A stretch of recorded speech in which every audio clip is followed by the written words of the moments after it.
Hello everybody. I am deciding to do the 2023 NHT exam today. So I'm going to try and do all of it at once. So normally I split it up into MCQs and short answers, but I thought I would just get it done, get all of it done today. I don't really have any timestamps. You guys are just gonna have to look through it. I'm going to try and go through it sequentially. Sometimes when I find a couple questions that are too hard, I will skip them, but hopefully they won't go, it won't be too bad. So I think it's always just a good idea to have a look at the instructions for section A. Sometimes they change. Most of the time it's pretty chill. Anyway, let's have a go at this exam. All right. Cool. Which one of the following is an equation for the combustion of a fuel? So for this one, the two things that we need to look at is every time a fuel combusts, we want to make sure that's reacting with oxygen. Okay. And we want to make sure that the delta H is negative. So we can already cross out C and A because the delta H is not negative. And then we need to look at the one. So this is a decomposition reaction because this solid of sodium hydrogen carbonate is actually decomposing to form these three. Now, some people might be confused because it's still producing the products of combustion, but at the end of the day, it's not reacting with oxygen. So this would be our best answer. Okay. It's carbon monoxide that's reacting with oxygen to form carbon dioxide. Yeah, so that's carbon monoxide, sorry. That's reacting with half of an oxygen mole to form carbon dioxide. Okay. As I said before, okay, it doesn't need to always have water. Okay. You just need a fuel that's reacting with oxygen and a negative exothermic value, a negative energy value. Which one of the following is true of secondary cells? So side reactions do not occur. No, so side reactions definitely can occur. Okay, that is definitely a possibility of secondary cells, right? So side reactions obviously can occur, and also like there's no way to control that. It's a very definitive statement, which tends not to be true. Fuel cells are a type of secondary cell. No, they are a type of they are basically a type of a cell that only converts chemical energy into electrical energy, where a secondary cell can be recharged. Fuel cells cannot be recharged. The cathodes are always positively charged. No. Okay, so cathode simply represents the site of reduction. Okay.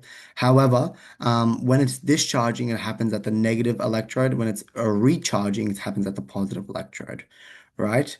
No, sorry. No, sorry. When it's discharging, it happens at the positive electrode. When it's recharging, it happens at the negative electrode. Okay, so it switches. So that's C is wrong as well. Electrical energy is transformed into chemical energy. Yes, so during recharge of secondary cells, that happens. Generally speaking, whenever you have something, which one, whenever you have a question that says which one of the following, maybe go from D to A because they know that people are going to go through all the options. So it tends to either be D or C. So yeah, that's one tip. Consider the following concentration versus time graph. Which one of the following reactions could produce a graph shown above? So there's only three things here. So in our reaction, there should only be three substances. So we can already cross out A because there's only two substances. All the rest have three. All right. Now it seems to me that there's only one product, okay, because it's going from zero. So anything that goes from zero and it starts to form as the reaction continues means that it must be the product. So there's only one product, which means we can cancel out D as well. Okay. And then the only thing to look at now is the molar ratio. So as you guys can maybe notice, okay, I'm going to maximize this a little bit. What you guys can probably notice is that all of these, right? So from where it starts, they're going down by the same ratio. They're not going down by different ratios. They're going down by the same ratio. Okay, the reactants. Yeah, they're getting consumed at the same rate. And if it was C, then H2's dip would be much larger. So if it was C, it'd be N2 and then H2. Okay, that is a bit exaggerated, but anyway, H2 would be consumed at three times as much as N2 is, so it's definitely B. Bioethanol is a fuel produced by, so this is simple recall, but as you guys may imagine, may remember, okay, that's our bioethanol. Okay. And it basically C2H6O, we basically anaerobically ferment it. Okay. So we anaerobically, yeah, ferment the glucose in using yeast to basically produce carbon dioxide and bioethanol. It's also the process in which we make wine using the sugar from grapes. So I'd be inclined to say it's A. I don't think it's really being digested. So maybe somebody would say that it's anaerobic digestion because it's anaerobic. No, yes, but there's no digestion occurring. So this is probably more, sorry, was it bioethanol? There's biodiesel, and then the other one, which is biogas. So this would be more biogas. Transesterification of fats, that's more biodiesel. And a substitution reaction of ethene, it should be addition reaction.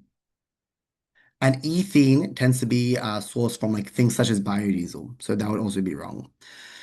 Which one of the following is the percentage atom economy for the reaction that converts propene into propane? So you've got propene. So you basically have, so we don't really need to write this reaction down. We just need to understand that basically this reaction from C2H4 to C2H6 is an addition reaction, right? Because we're adding H2. And because we only have one product, it means that 100% of our reactants, okay, are going towards the making of our final and most important product, if that makes sense, right? That's the most important thing, right? So atom economy basically looks at how efficient is our reaction, is our reactants in actually producing our final product. Because, for example, if we have a reaction and it's forming like five different products, then it's not really efficient at making our final product. So this would be 100%, okay, because we only have one product. Um, Pico vegetable.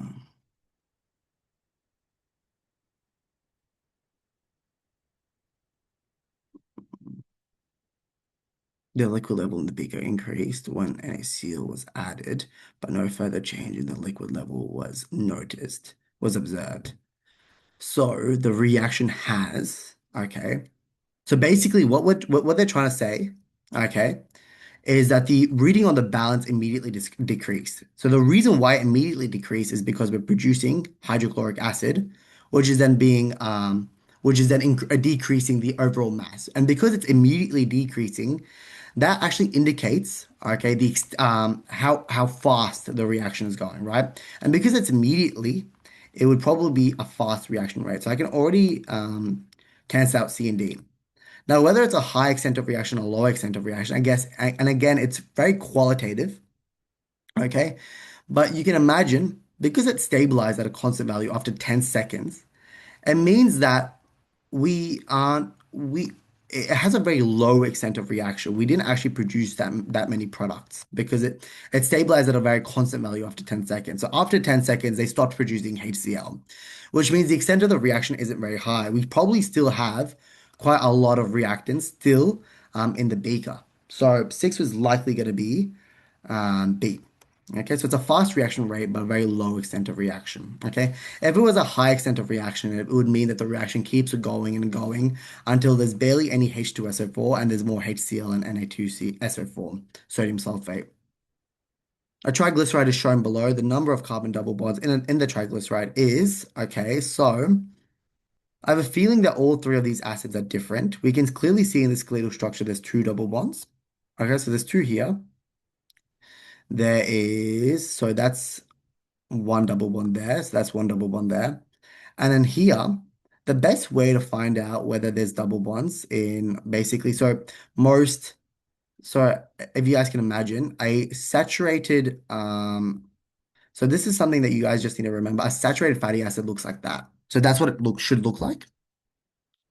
So if I have 19 carbons and I had a saturated fatty acid, I should have, it should look something like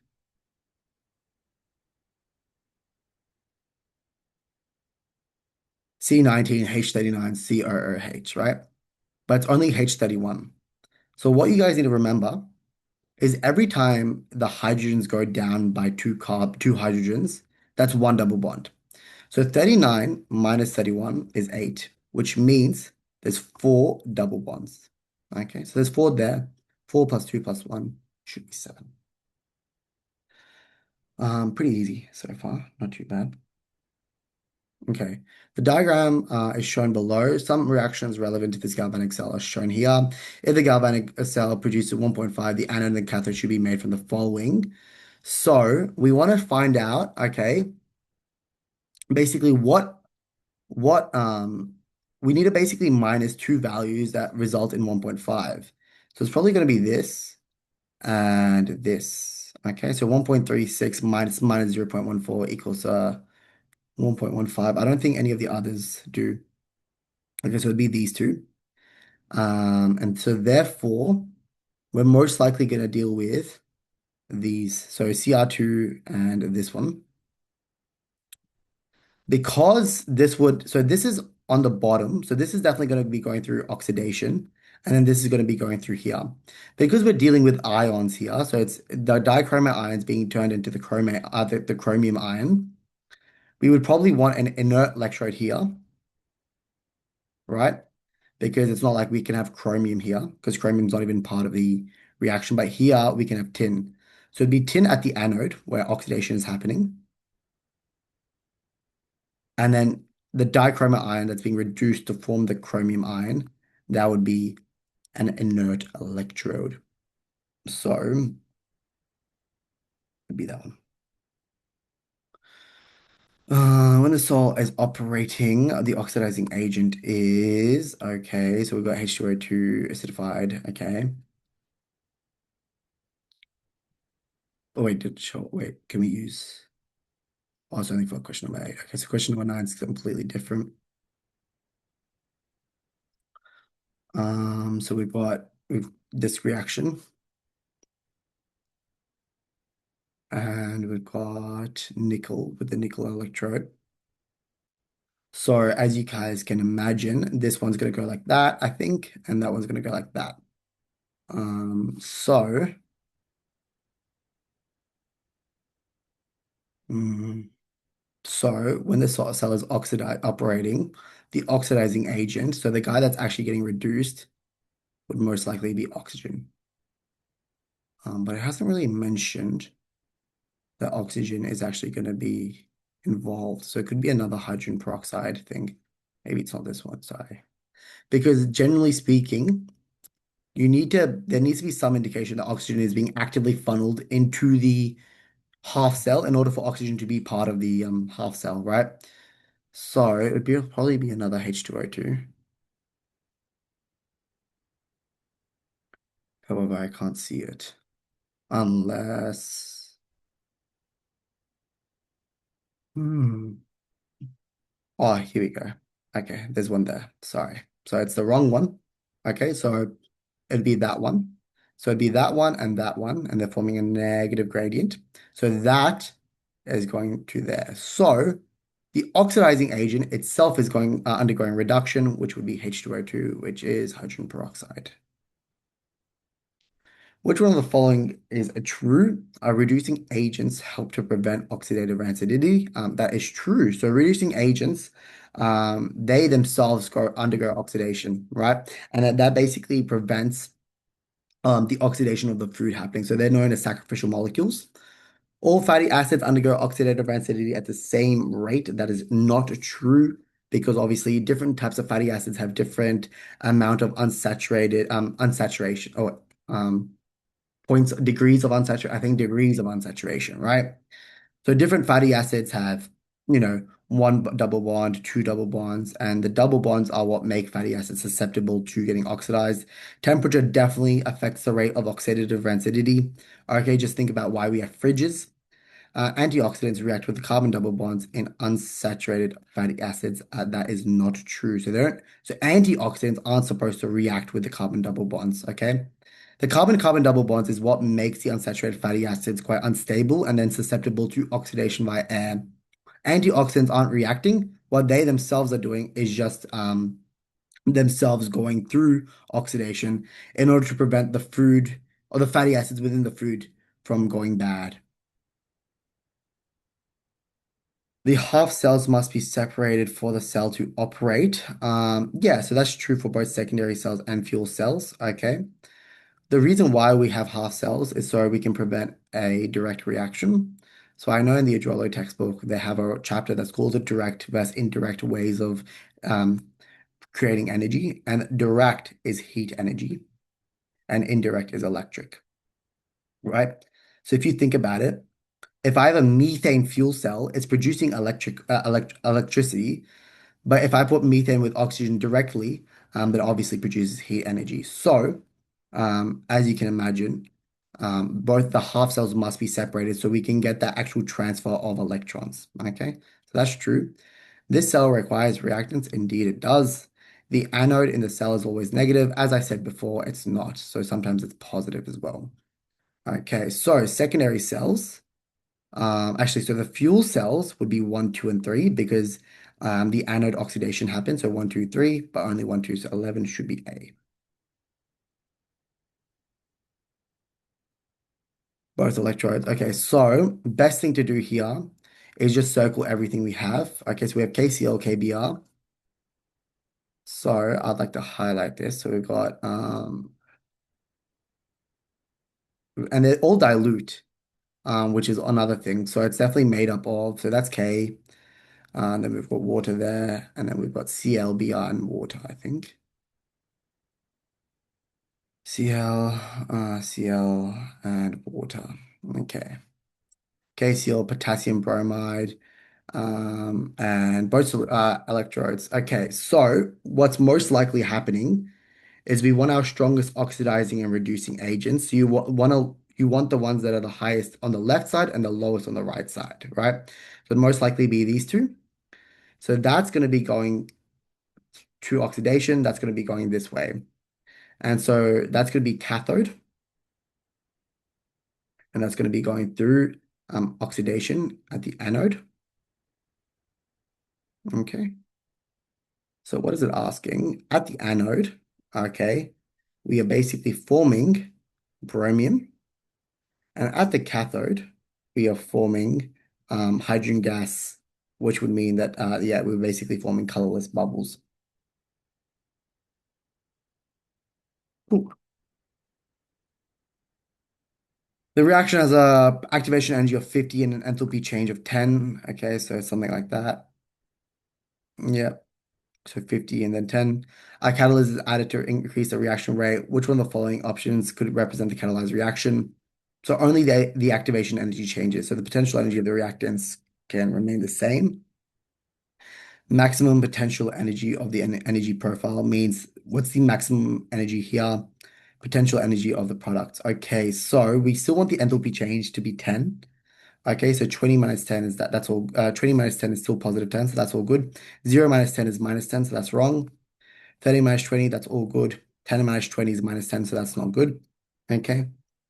So in these options, we've got 10 and then 60 and then 20. So whilst the enthalpy change is 10, if I'm at 10, then go to 60, my activation energy is still 50, right? Because it's only changed by 50. But if I've added a catalyst, it should have reduced the activation energy, so it should be C.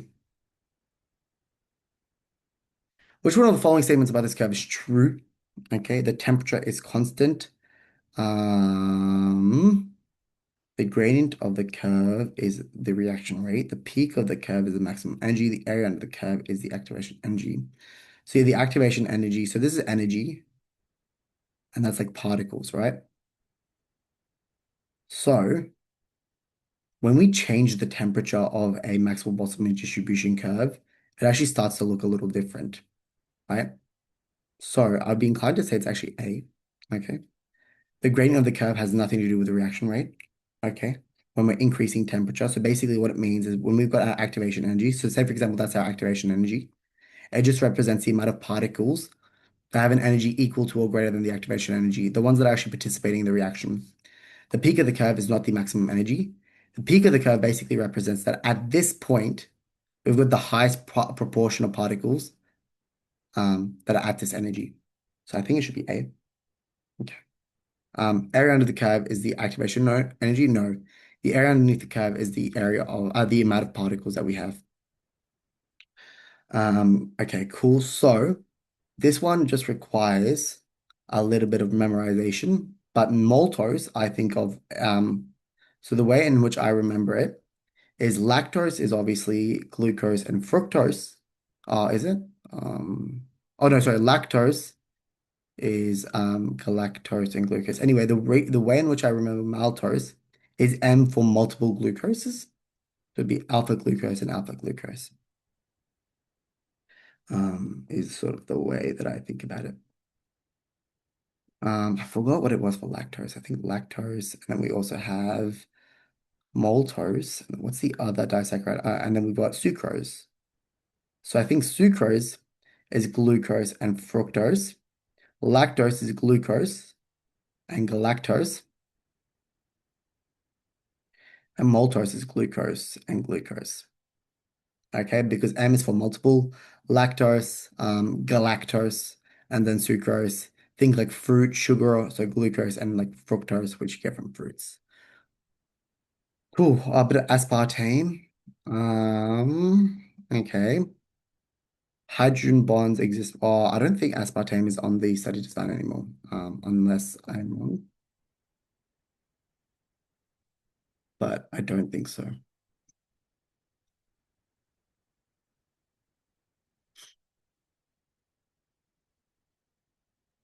No, I don't think so. So I don't think we need to do this question. However, just really quickly, the energy content per gram is similar. Not really. Wait, actually, maybe it is. It is. Oh, sorry. The energy content per gram of aspartame is similar to the energy content per gram of sucrose. However, because aspartame is like 200 times sweeter than sucrose, you actually have to use much less of it. So three is actually quick, correct? I don't think last time I checked a glycosidic link exists, but hydrogen bonds definitely do exist because we have OH and stuff. So I think it's 1,3, but you guys don't have to do it because I don't think it's on the study design anymore. In the electrolysis of 6 mole of sodium chloride, the amount of charge required to form 1 mole of sodium hydroxide is. So because it's 6 molar, it means chloride would participate in this reaction. However, sodium wouldn't.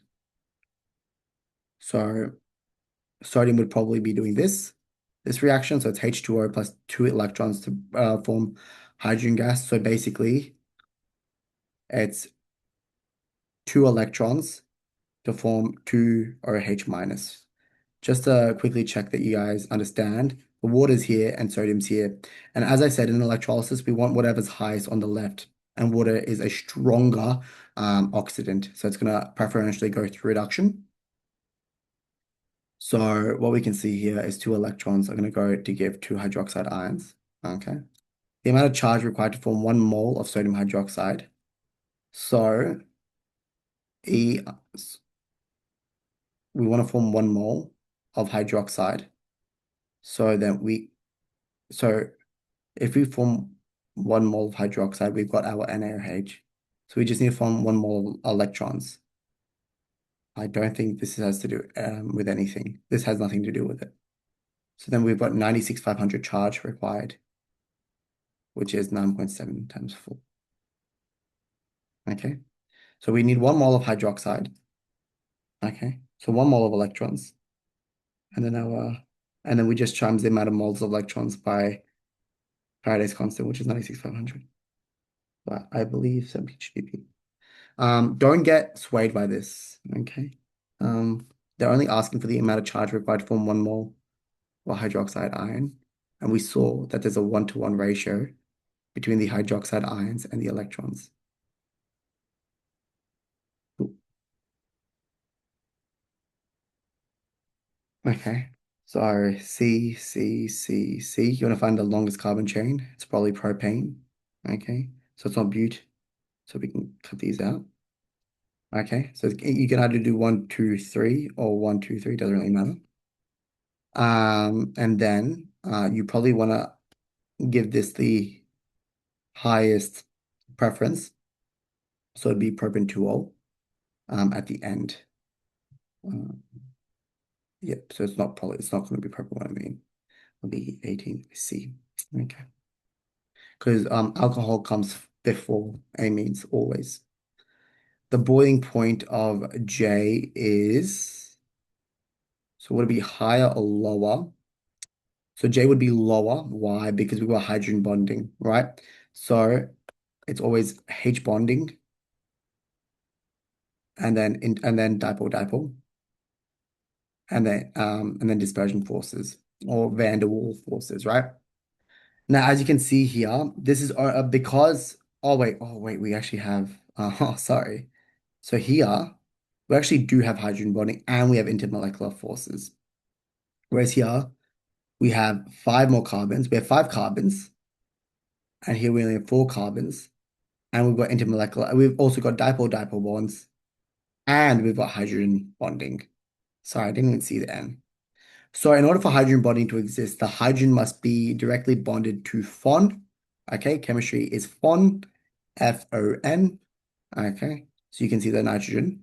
So there's hydrogen bonding and there's dipole-dipole bonding there, and there's less carbons for there to be weak dispersion forces. Whereas here, I think they're primarily relying on dispersion forces with a measly OH there. And there's two hydrogen bonds here, NH and NH. So definitely more will be higher because J has weak dispersion forces because L ha higher than L because J has more hydrogen bonding sites. Yes, because there's NH and NH there.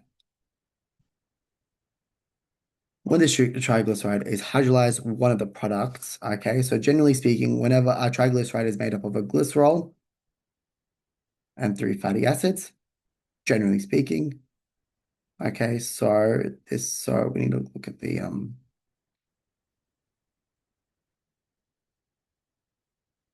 where's our fatty acids?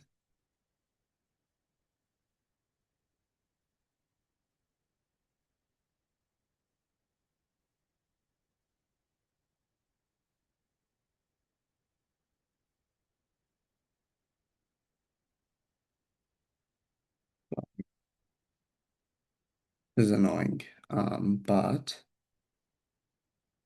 in order for something to have an omega-6, okay, I believe that it's double bond or something like that. Kind of forgot. Anyway, let's have a look. So this, so 7, 8, 9, 16, 17, 18. So that's 18 carbons. Oh, it's quite a few. I'm not going to be, I'm not bothered. Okay, so if we have a quick look, so what has CH27? What has CH27? I think it could be this. CH3, CH27. I think that's what it is. So that is oleic acid. Sorry, if you guys can see. You just compare it. So that looks an awful lot like that. So that's probably oleic acid. Wait, um, yeah, oleic acid. That, what does that look like? CH3, CH3, CH2, 18. Yeah, so that's that, arachidic acid. And what does that look like? Um,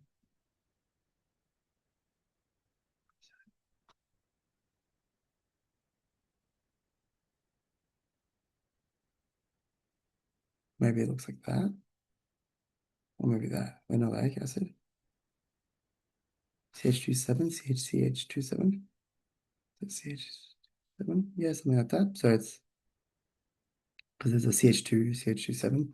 So I think that's linoleic acid. It just looks a bit different. That one you just have to think back.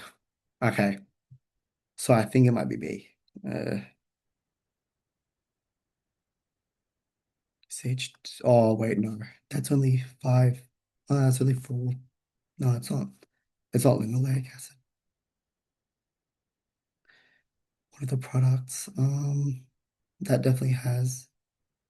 How many carbons has that? So that's Oh, I said that was linoleic acid, didn't I? No, I didn't. How many carbons does that have? 5, 6, 7, 8, 9, 14, 15, 16. Could it be C16H30O2? Is that what it looks like? Oh, it actually could be. Because you got the CH3, then you got the CH2, 5, because that's 5. CHCH. Oh, yep, CH2, 7. Oh, yep, cool. So C16H3O2. Okay, cool. Sorry. So this one's actually palmitoleic acid, which has a molecular form of C16H3O2. I don't think it's an omega-6 fatty acid. Yeah, I think this would be an omega-7 because um, it's 5, 6, something like that. Yeah, so it's not omega-6 fatty acids. And then this is just propane. Okay. That was kind of annoying. Sorry. Um, so what you have to do, generally speaking, is just, yeah, you have to recognize what they look like. Generally speaking, what this looks like in its normal form is that, and then COOH at the end, right? So that and the H. Cool. Sorry, I just lost my voice there for a second. Which one of the following is the equilibrium constant for reaction two? So it looks like what they've done here is they've flipped it. Okay, so you just flip it so you flip it and then the equilibrium constant gets flipped. So it's 1 over K1. And then they've tripled it, so you have to cube it. So what's that? Super, super duper easy. Percentage yield, okay.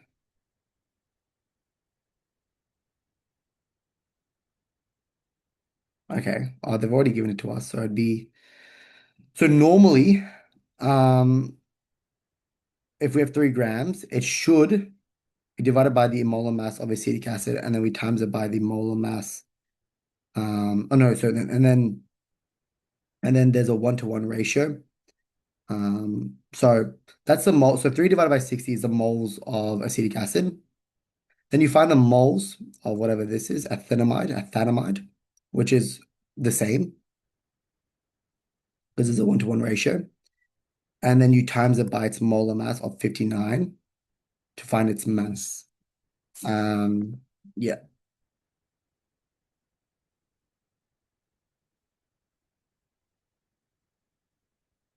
so 59 times 3 divided by 60. It's 2.95. So 2.95 grams is how much theoretically should have been produced, theoretically speaking, right? However, only 2.4 was produced. So all we have to do, okay, is 2.4 divided by 2.95 times by 100. If you ever get confused as well, I think that the equation, I don't know, they've been very nice to us recently. And they've started actually giving us the equations for a lot of those things. I don't know if they have percentage yield. So actual yield over theoretical yield times 100. I mean, it's pretty self-explanatory as well. So 2.4 divided by 2.95 is 81.3%, something like that. Cool. Pretty easy so far. Nothing too weird. Performed a titration using a solution. The aliquot was 25 and the titer was 11.6. What could explain the titer obtained by oh, do I have to figure this out? Looks like I might have to. So I think there's a 1-to-1 ratio. So let's times these two. 0.025 times 0.103. So let's find out the moles of ethanoic acid. This is a bit of a okay, so that's the moles of sodium hydroxide because it's a 1-to-1 ratio. And then we times it by, so that's moles. Oh no, 0.236. Oh my God, am I tripping? V equals to N equals to CV, N over C. It's a bit of a brain fart, so therefore it'd be moles divided by 0.236 because it'd be moles divided by concentration. So let's divide that.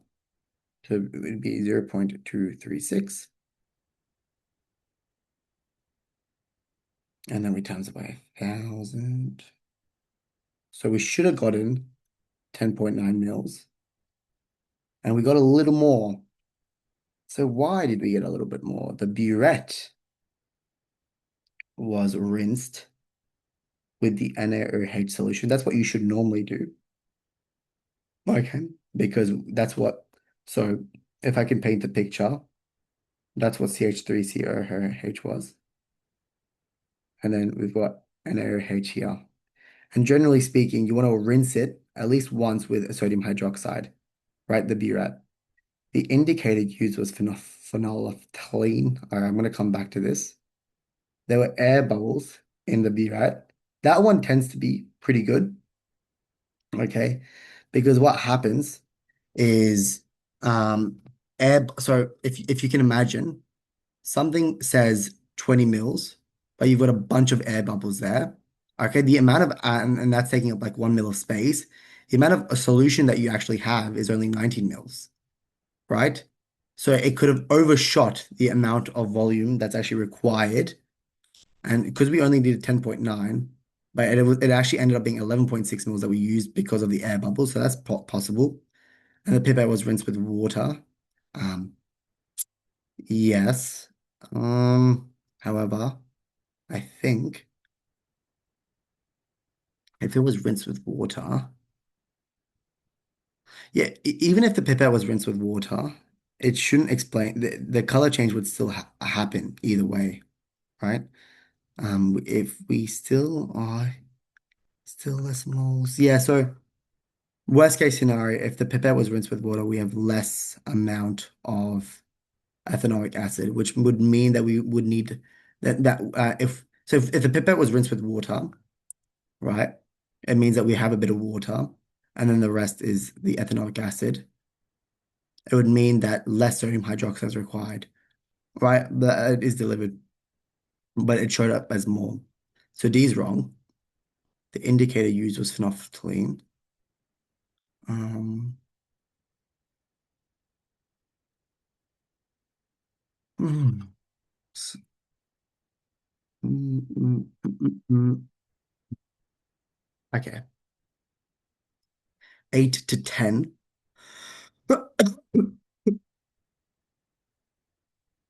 So we're going from, yeah, I don't know. I don't think like if we were using an 8 to 10, I mean, this is acidic. That would have no relationship. I think C is probably the strongest answer there. Um, cool. So, and also, generally speaking, because of where it is at, 8 to 10, we generally only use when we're reacting a weak acid with a strong base. And this is I mean, it is a weak acid and a strong base. So it's a good thing that we have phenolphthalein. Yeah. Um, cool. Yeah. Okay, sorry. The production sulfur dioxide can be produced from oxygen, sulfur dioxide, and following equilibrium reaction. Consider the following statements from the production of SO3 in a closed system. Increasing the temperature will increase. Nope. So, um, uh, something that you should remember by now is in an exothermic reaction, and a reaction with the delta H is negative. All right, when we increase the temperature, the equilibrium constant would actually decrease. Okay, it's not very good for the forward yield of the reaction, which is why the rate yield conflict happens. Increasing the volume of the system would reduce the reaction rate and reduce the equilibrium yield of SO3. So if we increase the volume, the concentration would decrease. Okay, because volume and concentration are inversely proportional.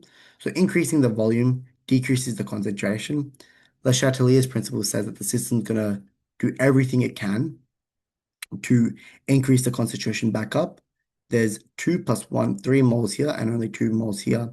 So it's gonna want to go towards the back, and so it's going to reduce the equilibrium yield of SO3, and it's also going to reduce the reaction rate because you're just diluting the rate. You're just diluting the the um, the the amount of moles, right? So if you look at like N equals to CV, right? If you increase the amount of the volume, then it's gonna hurt our overall moles, right? Because it's gonna increase the amount of space of something. Anyway, like it just yeah, it's gonna yeah. If you dilute something, then obviously the concentration reduces, and therefore the reaction rate definitely suffers. So number two is correct. Increasing the pressure of the system by adding N2 gas will increase the equilibrium yield. Generally speaking, no. You can't. The LCP doesn't like Le Chatelier's principle doesn't really respond. Uh, but it doesn't really respond to adding to the increase of pressure by adding an inert gas. So generally not. Adding a suitable catalyst, yes. So we don't, it never has any impact on the equilibrium constant. Okay. So if NH3 is going from, if for example, this is the equilibrium, and if SO3 is normally going like this, by adding a catalyst, it's just gonna get there faster. Okay. Oh wait, that just shows. Oh my God, that shows that I've gotten there at the same rate. So it's like that, and then like it'll just get there faster. So it'll just get there like that or something like that. So adding a catalyst will have no effect on the equilibrium constant. It'll just get there quicker. So I believe it's just 2 and 4, which is that one. Um, yeah, so it doesn't really respond to adding inert gases. Okay, cool. No worries. 25, 1.3, temperature. Hmm. Okay. Mm. Okay. All right, generally speaking, heat's probably going to be lost in the environment. Okay, I'm not going to go ahead and calculate it because that's a bit annoying. The ethanol was diluted, so it only contained 10% water. That's a bit annoying. I feel like I won't be able to know. So basically, probably what's happened is that it's only increased by 20.3, but probably should have been increased by quite a lot more, right? But let's be honest. I don't think we have to actually do a calculation in order to figure that out. Now, the following events could have occurred. However, which of the following best explain the result? Generally speaking, I mean, mm, okay. I think we should go through everyone. I mean, yeah, let's not be lazy. Oh wait, let's not let me be lazy. So 1.3, and then we've got ethanol. And I don't think the study design gives us it to it. It doesn't give it to us in. So this is a 2026 data book, but 1.3 divided by 46 times by 1560. And then we've got 500.18 times by 20.3. So this is the Q equals to M times C times T. And then I'm just figuring out how much energy ethanol produced. So ethanol produced um,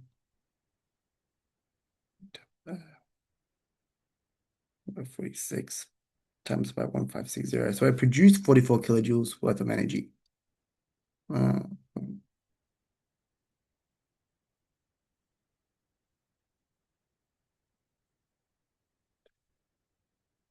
and Q only received about 42.427 kilojoules of energy. Okay, so heat was lost to the environment. That's definitely possible. The ethanol was diluted so that it contained 10% water. Um, Generally speaking, if correct me if I'm wrong, but if something if something has water, um, hmm, okay. Octane instead of ethanol was placed in the fuel burner. So it's 1.35470.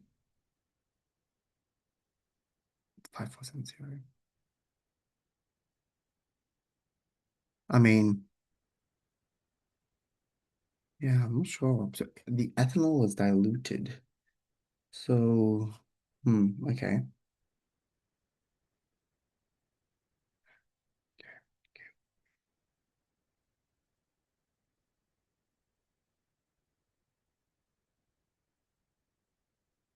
1.3 divided by 46. I don't think. Oh, wait, this is ethane. Maybe we'll look at ethanol. Times by 1367.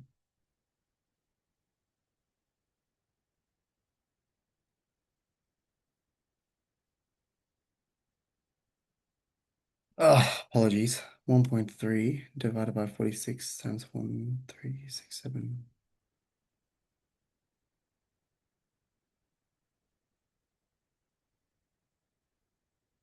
So 38. Oh, okay, this makes a bit more sense.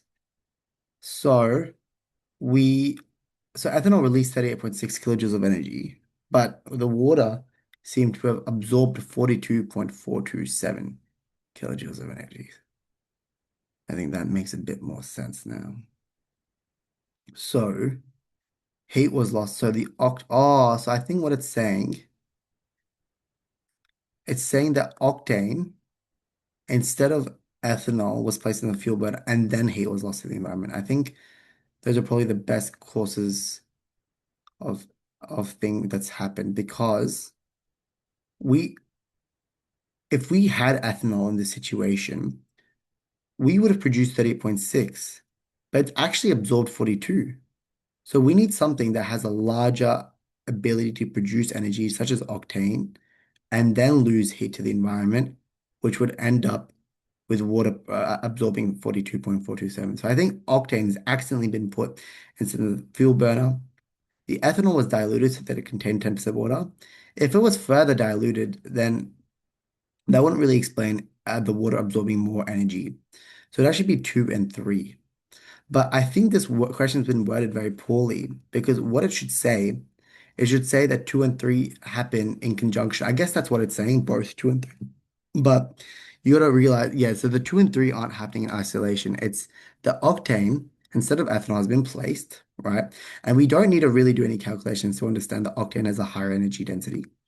So it'd probably be like 60 kilojoules of energy, right? For example. And then that 60 kilojoules, well, obviously, it's losing heat to the environment and then resulting with the water absorbing 42.427 kilojoules of energy.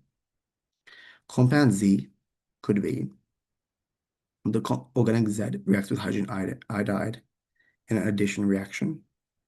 Okay, so I always tell when you do enough IR spectrums, you'll start to notice like all the IR spectrums look the same. Like I can already tell this is an acid, okay? Because you've got something that looks like MITS. And I always say, how do you handle dangerous substance like such as like when you're baking, you use MITS.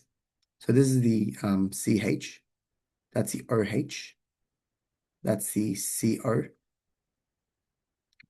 So what it's saying is saying that it reacts with hydrogen iodide in an addition reaction. So it means that it must have a double bond in its carbons. So it should have COOH and COOH. There's no indication of an amine, otherwise there would be like a little peak there or around here. So that's wrong, and that's wrong. So out of A and B, it's A because it very clearly has a double bond.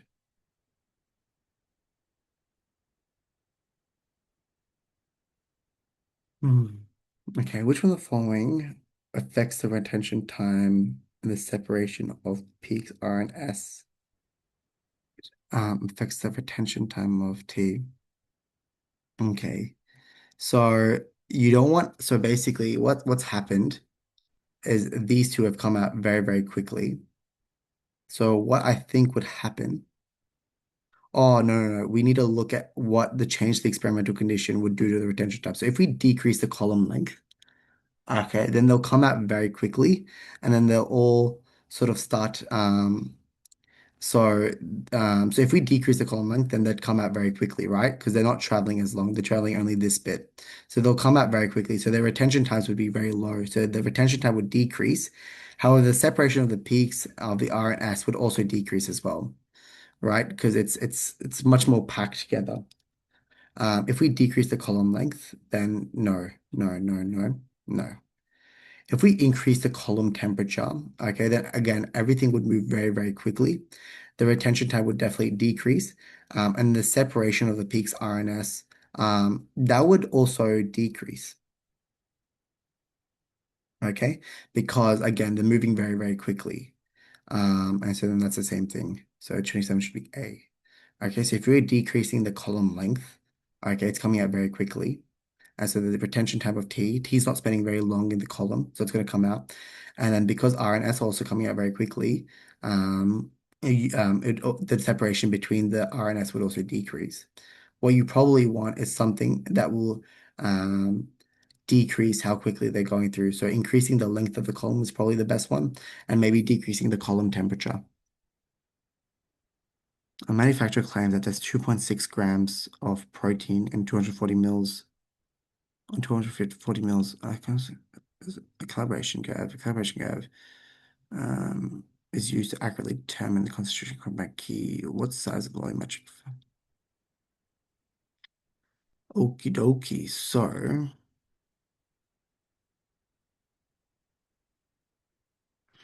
So 2.6 grams and 240 mils means 2,600 milligrams of in 0.24, which means it'd be 2,600 divided by 0.24.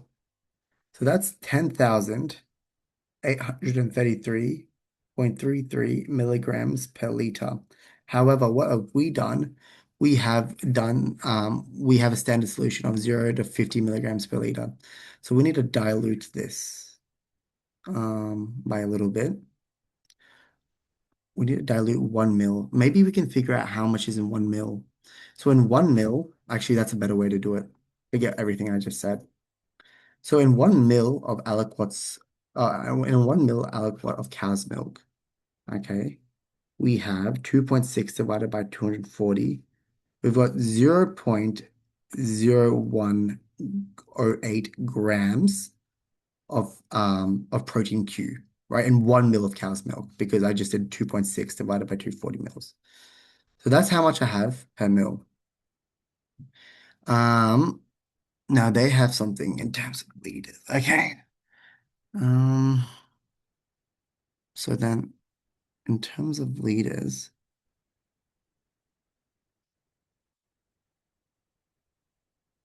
okay. In terms of liters.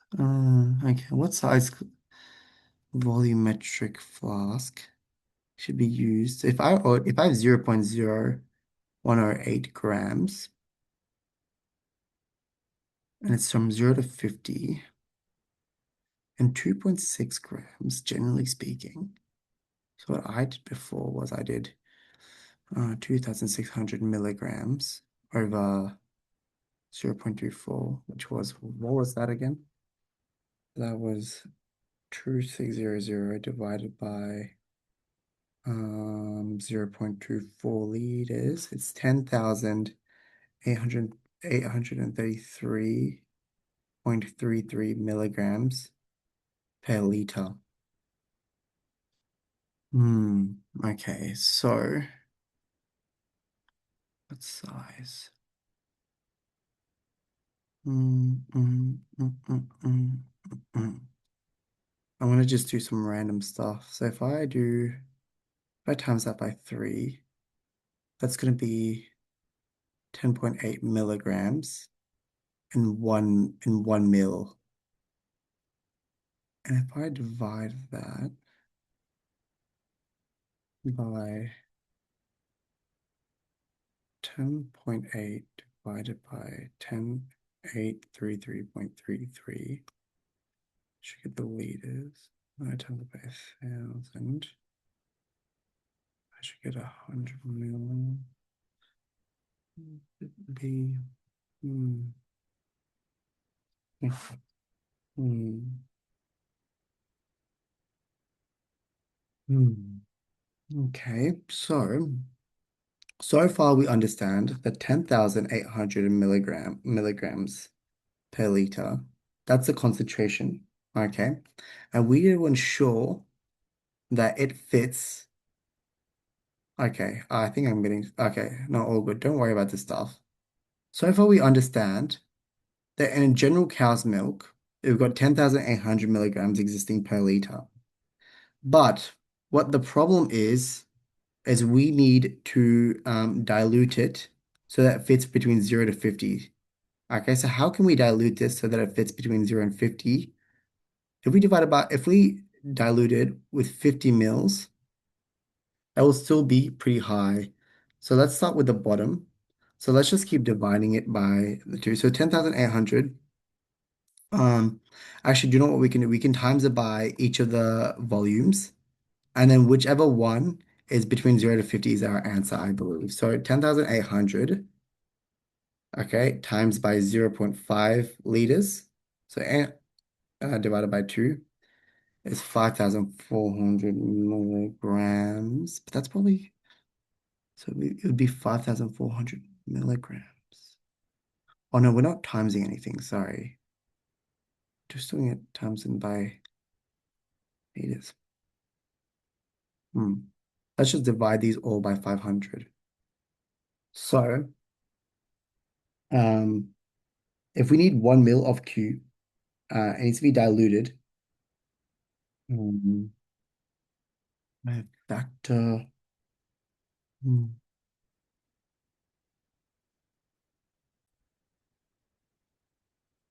Hmm, okay. So, so 10,800 milligrams per liter. And then what we need to do is we ensure that it comes between 0 and 50. So how about I do this, right? So X should be greater than 10,800 over 50, right? So whatever we divide it by, which is that dilution factor, should be less than 50. Okay, so what's 10,800? 10,800 divided by 50. So X should be greater than 216. And then, so it can't be 200 because it has to be greater than 216, so it has to be 500 then. Is the way I think. Because if we do dilute it by 500, right, that means that 10,800 milligrams, we divide by 500. 10,800 divided by 500. That means we'll only have 21.6 milligrams per liter. And that's within this range. So actually, this threw me off. But basically, yeah, we need to divide it by dilution factor. That was basically, yeah, equal to or greater than 50.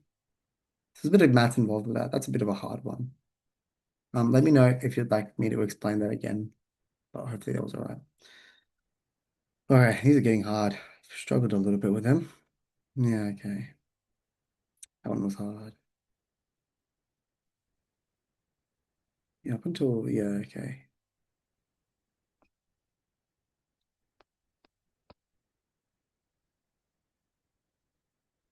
Um, okay. The initial rate of the reaction. So 2 moles was added system Y at 25. Okay, so you've just got what's the difference between adding 2 and 1? The initial rate of the forward reaction would be higher in system Y as opposed to X. That is wrong because there's 2 moles of CH4 in X. The concentration of H2O would be lower in system X than in system Y at equilibrium. Again, if we think about this, in H2O, H2O is a reactant. Yeah, so that's probably right because if you basically speaking, if you have more CH4, right? If we think back to equilibrium, if we add CH4, then the system's going to want to get rid of that CH4. And so it's going to favor the forward reaction more than system Y. And if it favors the forward reaction more than system Y, then it means that H2O and CH4 are going to both get consumed much more than in Y. So therefore, I think the concentration of H2O would be low in system. The, ra- the rate of the backward reaction would be the same for the two system equilibrium. No, simply because we actually have more CH4. Concentration of H2 in the system X would be triple. Um, no, it would be triple the concentration of H2O in system X at equilibrium. No, it would not be. It would not be. because, well, we don't really know, to be fair. Like we don't really, um, mm, yeah, we don't really know the relative concentration. Just because there's 3 to 1 there does not mean because these guys start off at different points. So we don't know. However, H2 would be triple that because both of these guys start from 0. Which one of the following could exist as both a cis and trans isomer? So we want something. So something like that.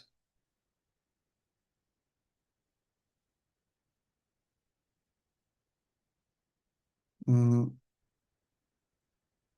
mm. So that's penton 1-ene. As you can imagine, it wouldn't be because if we flip these two over, it'd still be the exact same thing. So even if we flip these two over, it would still be the exact same thing, the isomer. Um, 2-methyl but 2-ene. So something like that. Um,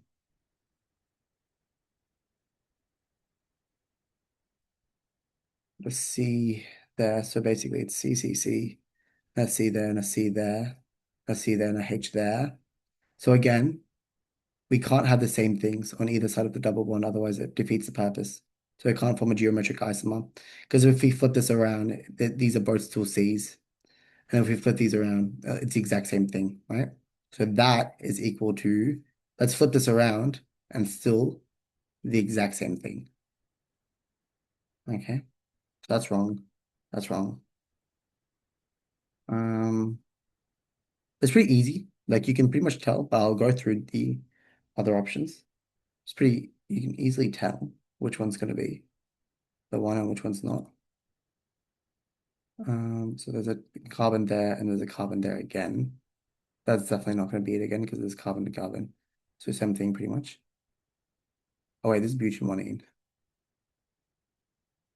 Um,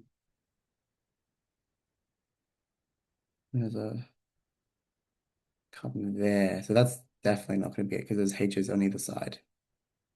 So it's probably B. Let's see why B is 1. Because we've got C, C, C, C, C, C. So here, what we can have, all this out.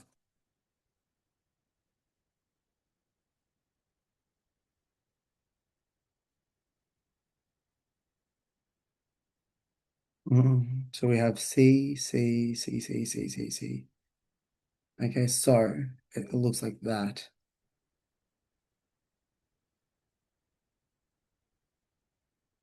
Okay, perfect. So that's a cis isomer. And if we were to flip this around, it would become a trans isomer. So because they have different functional groups at either end of the carbons, this is possible to have a cis and trans isomer. Cool. Not too bad. Can you guys let me know in the comments if I need to explain something again? So I explained this very poorly. Yeah, some of these were hard. Definitely need to jog my memory up a little bit. But altogether, it was actually really easy. Aspartame's not on the study design anymore. Um, cool.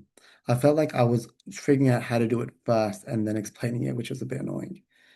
But that was okay. Let's get on with the second one. Um, cool. Yeah, I'm probably not gonna. Yeah, I'm probably gonna upload it as 2 videos. So.